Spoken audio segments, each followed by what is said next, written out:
Love it. Hi guys, it's Jake Porter and Zach Luther back with another mentor meeting. This one is 4.3.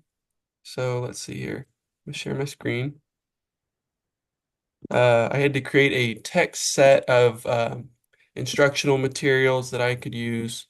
Um, the theme of this is like a social studies slash history lesson into World War II, Germany, and the Holocaust.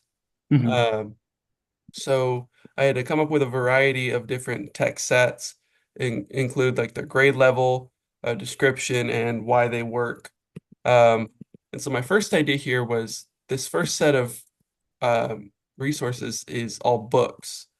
And the idea that I had was I hadn't decided whether it would be a beginning or end of unit assignment, but my idea was we're going to have different groups of students read these books and they get to choose which one they read and then write a report based on them. And then we're all going to share the different perspectives of these individuals because these are all like uh, mostly biographies or like from the perspective of individuals that were living during that time. So I thought it'd Okay. be interesting to do that. I actually read this one, this Mouse, and that one Yeah. was very interesting because Okay. they kind of cover a very sensitive topic through the lens of like these animals, so it kind of makes it like Sure. a little bit more kid friendly, I guess, as much as that could be kid friendly. Yeah. Uh, Except for the symbol on the background, but yes. Yes. yeah, yeah, for sure. Uh, some of these articles, sorry, I did articles, I did films, I did books. That's pretty much the gist of it. These I put together in a project where like uh, all these articles are about how kind of the Nazis came to power and how propaganda and politics is like um, weaponized in this time. So Yeah. that was another assignment I thought is maybe have the students um, read through these resources, read through these like I got a poster here, like uh, kind of read and reflect on how these propaganda um, like how did this happen? Like try to understand how all these people got behind this idea. Sure. Um, and then I have some interactive things. There's a lot of resources online actually about like the Holocaust Museum. Uh, this website was like an interactive lesson plan. That's pretty much the gist of it. Is just I had a good 20 resources on here, and it's Okay. just building a text set to plan a lesson around. Nice. Yeah. Okay. Yeah. You see here. Do you like, I feel like 20 is a lot. Like when you're planning a lesson, do you go that in depth with the like amount of content you bring beforehand? Well, that definitely is a factor with who you have in the classroom and individualized and you know, if they see like if you throw down a packet where here's the 20 things you could choose, but it's a huge packet, yeah, they could get overwhelmed. But Yeah. I tend to like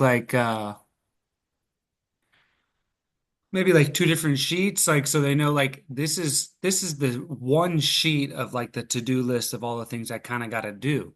Yeah. Okay, then here's all the choices that I have. So Yeah. not overwhelmed with like they don't like show what they're going to do first. This is what you have to do. Maybe you model that. And then you tell them you can't use the model one I used, right? Yeah. And like here's your list of choices you can choose from. Yeah. I thought about like chunking it in a way where like I don't necessarily like give them everything right out the gate, but like I said, that first assignment, we're just going to read the books. We're going to learn about different perspectives here, and then maybe another day or the next week we will move on to that new activity and kind of like build on that knowledge in a way that you can kind of uh build towards like complete understanding of what we're trying to cover. And then at the end we can kind of assess, if they really got it or not. Right. And then what assessment wise, how like that summary and what you were talking about, that's like your Yeah. I figure I would have some sort of quiz or something towards the end. I didn't really think about that quite yet, but yeah, if I'm building on the activities there and just kind of chunking that up into better sized pieces, I feel like at the end having a an assessment or maybe even having shorter assessments at the end of these activities would be good. yeah, shorter assessments, maybe like talking activities, I mean, summary and comprehension is good sometimes, but like if you put it as an assignment, and if it's online based or technology based, you got to be careful because that's just an easy now Yeah. copy and paste and Hmm. sometimes maybe an assignment a little broader to get their minds talking about certain pieces. Even if you let it to start and then they broke off into groups or something. Yeah. I try to like from my first year started teaching to like now, I've really gotten away with just like, okay, give me a 3 to 4 sentence summary of what you learned. Yeah. It's really like they can find so many loopholes to that. Yeah. You know, it's good. It's good for some classrooms and it's good for like videos. It's like, okay, because like they can't if I show a short clip, Hmm. right, they can't really like go online and like I don't know, like copy and paste word for word, like I don't know.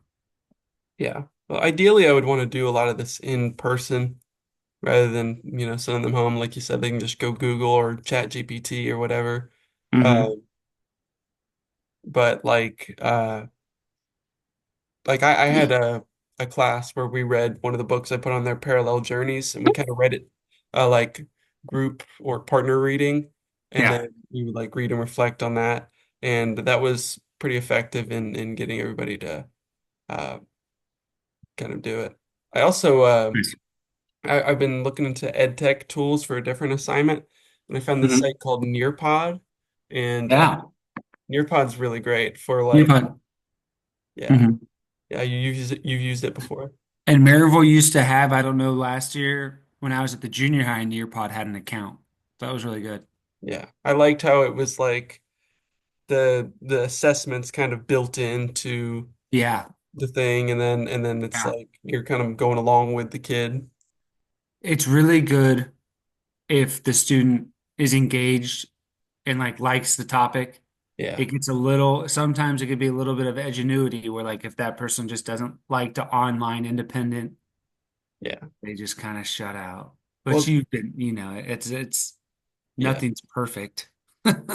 Well, something that I read was they have like these things you can put in there to make it a little bit less like ingenuity, where like it's me and I'm saying, hey, so and Yeah. so, what do you think about this? Here's a read and Yeah. respond. Here's a activity game.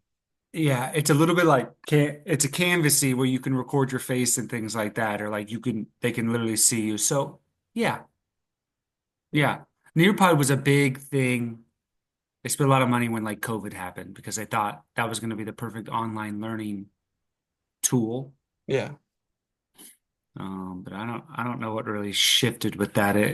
I think early on it was like really wasn't like as dynamic as it was as it is now. Hmm. So that's it. Any questions? I think we had a couple questions in there. Okay. How do you, okay, so my unit that I created is pretty sensitive, right? Yeah. It's pretty serious stuff. Yeah. I guess it would be on a classroom to classroom basis, but how do you kind of keep a hold of, kids are kids, they're going to be silly, right? But in a sensitive topic, how do you keep them kind of on course with that? Like, hey guys, this is serious stuff. We don't need to be joking about this. Um, how would you do that? Um, it is a very serious topic, and like I'm trying to think of examples. Like if I'm in my classroom, I'm talking like we're having a week about like trauma, Hmm. and I know you've been in my rooms for group where like I might have said like, hey, if you're uncomfortable with this topic, you can like just please just raise your hand. You can step right on out. Like, don't have to make big a deal of it. If you don't want to raise your hand, you just need to use the restroom. Just say you got to use the restroom, and Yeah. that's fine too. Like, um, but see, like this one's like with work. So then you would have some of the kids like acting like kind of childish about it. Um, I don't know. Maybe I'm trying to put an example together. Remember that one time we were talking, we had that group about like teenage vehicle accidents. Hmm. Remember that? And like maybe if it's something a very sensitive subject, and of course it's like in the lesson plan or like it's part of the course structure, like you've been approved to do this, of course, because sometimes I don't ever do anything that's like not like on Yeah. this on the course. But maybe start out with something very, very like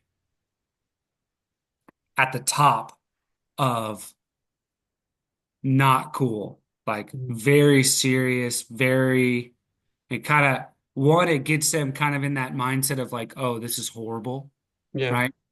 And then two, it also like kind of early on, right off the get, like shows your characters that aren't going to be either comfortable in the situation or like kids that are trying to act out or be silly about it.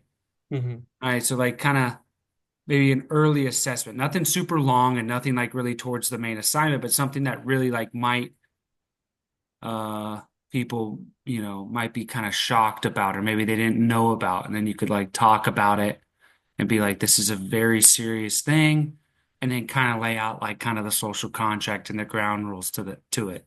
Yeah. Makes You would sense. hate to be like in the assignment and something silly goes on like middle of the assignment and then you have to like break and Yeah. I figure it's probably a reactionary thing. If I were to give them the, response, then maybe you'd get more people wanting to be silly. yeah. Uh, Maybe like just kind of moving on, keeping going, not giving them that reaction might work. Yeah, moving on. If it's in the middle of it and they're gonna act silly about it, then you got to do your best kind of teaching strategies of pick and choose your battles. Try to redirect, but if it's getting too much, then yeah, you gotta can't jeopardize the whole assignment or classroom, so to say. Yeah. But I don't know, maybe like tell your own story or bring it into the real world, or like bring someone in that has a story about it or something like I feel like something more like real life that could hit home to them. when we did the teaching or the teen traffic thing and Miss K had shared that story, I Hmm. feel like more of the kids were paying attention to that because that was like Yeah. personal experience. Yeah, so maybe that's what I'm trying to say. Like, if you threw in like a documentary or video that's from like 18 or like something way back there that they can't really relate to, Hmm. rather than like you brought in someone that has a real life story about it, or you have a real life story about it, or some way they can connect it, Yeah. that might be a good option. It's going to be hard with the topic that you chose, Yeah. but typically a real life story where they can kind of like, oh, yeah, that could actually happen. Hmm. Yada yada yada. Or wow, I didn't know that happened to Mr. Chambers. I didn't know, you know. So things like that. Yeah. I get you.